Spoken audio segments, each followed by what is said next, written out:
আগামী 29শে জুন রোজ বৃহস্পতিবার পবিত্র ঈদুল আজহা। আশা করে ভিডিওটা সবার কাছে শেয়ার দিবা।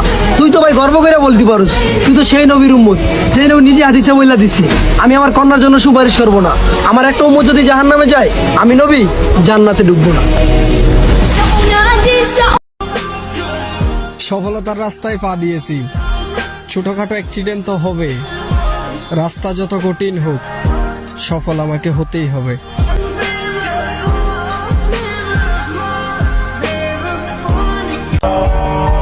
মাকে কাঁদতে দেখেছেন কখনো? আমি দেখেছি।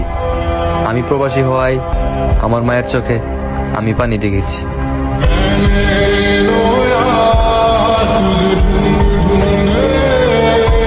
যেই মা তোমার এই পৃথিবী দেখাইতে 10 মাস 10 দিন নিজের গর্ভে রাখছে, বিশ্বাস করো সেই মায়ের ভালোবাসা কখনো মিথ্যা হইতে পারে না। তোমার জন্মের পর থেকে নিয়ে যেই মানুষটা সারাটা জীবন তোমার পাশে বটগাছের মতো ছায়া হয়ে আছে, সেই বাবার ভালোবাসা কখনো স্বার্থের জন্য হইতে পারে না।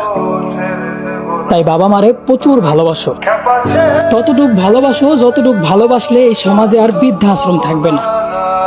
ততটুকু ভালোবাসো যতটুকু ভালোবাসলে বাবা মার মোনাজাতে থাকা যায় তাদের অভিশাপে না।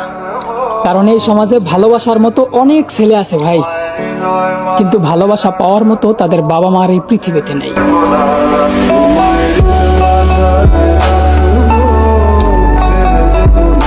আল্লাহ বলেন, পৃথিবী এবং আখিরাতের সবচেয়ে সুন্দর সৃষ্টি হলো মানুষ। আল্লাহর পাঠানো সৌন্দর্যকে আমাদের নিজেদের পরিমাপে নষ্ট করছি, অপমান করছি, ঠাট্টা করছি।